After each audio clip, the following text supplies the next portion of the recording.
Hello everyone, welcome आप सभी को का एक बार और। तो ये आज हम लोग जो क्लास 11th का क्रैश कोर्स ऑनलाइन पढ़ाई कर रहे हैं, उसमें आज जो हम आपको क्वेश्चंस बताएंगे ये सभी क्वेश्चंस सिर्फ और सिर्फ ग्रेविटेशन से हैं, जो कि हमारे लिए एक बहुत ज़्यादा इंपॉर्टेंट यूनिट है। तो आप सभी को ही आप प्लीज़ वीडियो के लास्ट तक बने रहिएगा, ध्यान से देखिएगा।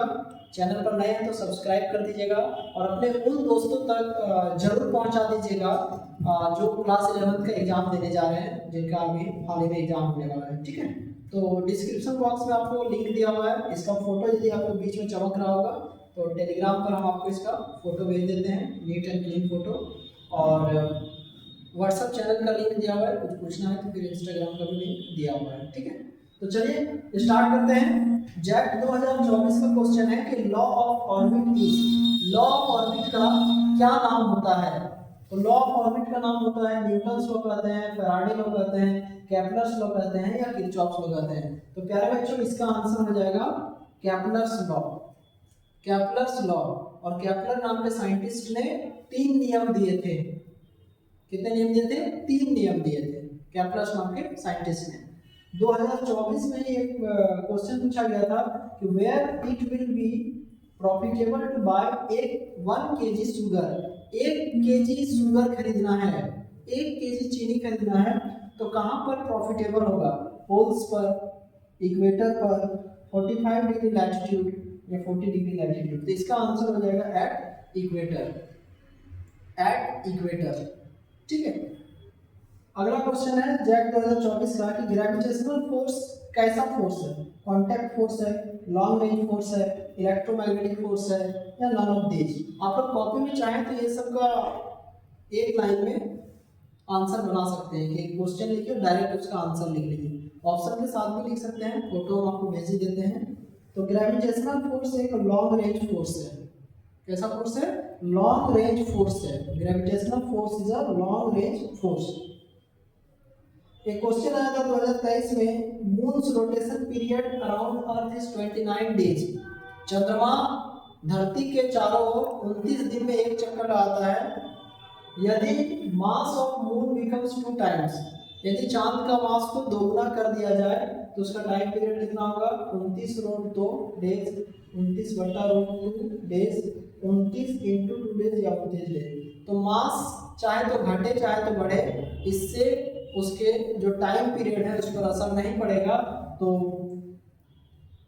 इसका आंसर ऑप्शन नंबर डी होगा 29 डेज। कौन सा आंसर होगा? ऑप्शन नंबर डी होगा 29 डेज। अब एक सवाल है कि 2 बॉडी है, 2 बॉडीज, एक का मास छोटा m है और एक का मास बड़ा m है। दोनों एक दूसरे के ऊपर जो ग्रेविटेशनल फोर्स लगा रहा है वो F लगा रहा है, और यदि दोनों के बीच के डिस्टेंस को एक लिक्विड से भर दे जिसका स्पेसिफिक ग्रेविटी 3 है, तो जो नया फोर्स है वो क्या होगा? 3F, F/3, F/9। इसका साफ साफ आंसर होगा F। बीच में आप जो स्पेस है उसको किसी भी चीज से भर दिए हैं, उससे कोई भी फर्क नहीं पड़ता। फर्क कब पड़ेगा? जब जो बीच का स्पेस है, जो डिस्टेंस है, उसको आप घटाते हैं या बढ़ाते हैं, और मास को जब आप घटाइएगा और बढ़ाइएगा तब ग्रेविटेशनल फोर्स पर असर पड़ेगा। देखिए, if mass, if capital M is mass of earth और छोटा r, बड़ा r रेडियस ऑफ अर्थ, तो g/g, जो छोटा g है वो एक्सेलरेशन ड्यू टू ग्रेविटी है, और जो बड़ा g है वो क्या है? वो ग्रेविटेशनल कांस्टेंट है। इसका रेशियो आ जाएगा m/r²। क्यों? क्योंकि छोटा g का जो वैल्यू होता है वो हो जाता है gm/r² इंटू जी। ये जी से आपको जी कैंसिल हो जाएगा तो आंसर आ जाएगा m/r²। ये इंपॉर्टेंट क्वेश्चन है।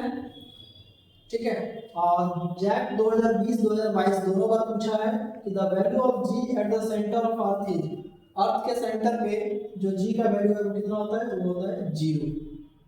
अर्थ के सेंटर पे जो जी का वैल्यू है वो कितना हो जाएगा? 0। इसके वेलोसिटी का फॉर्मूला क्या होता है? √g/r, √2g/r, √3g/r, √4g/r। इसका आंसर हो जाएगा √2g/r। और इसका वैल्यू होता है, इसके वेलोसिटी का याद रखिएगा, 11.2 किलोमीटर पर सेकेंड। ध्यान दीजिएगा, 11.2 किलोमीटर पर सेकेंड। ये इसके वेलोसिटी का आंसर होता है 11.2 किलोमीटर पर सेकंड। और आज का अंतिम सवाल, Kepler's third law is known as law of orbit, law of area, law of period और नॉन ऑफ दिस। तो इसका आंसर हो जाएगा law of time period, option number C.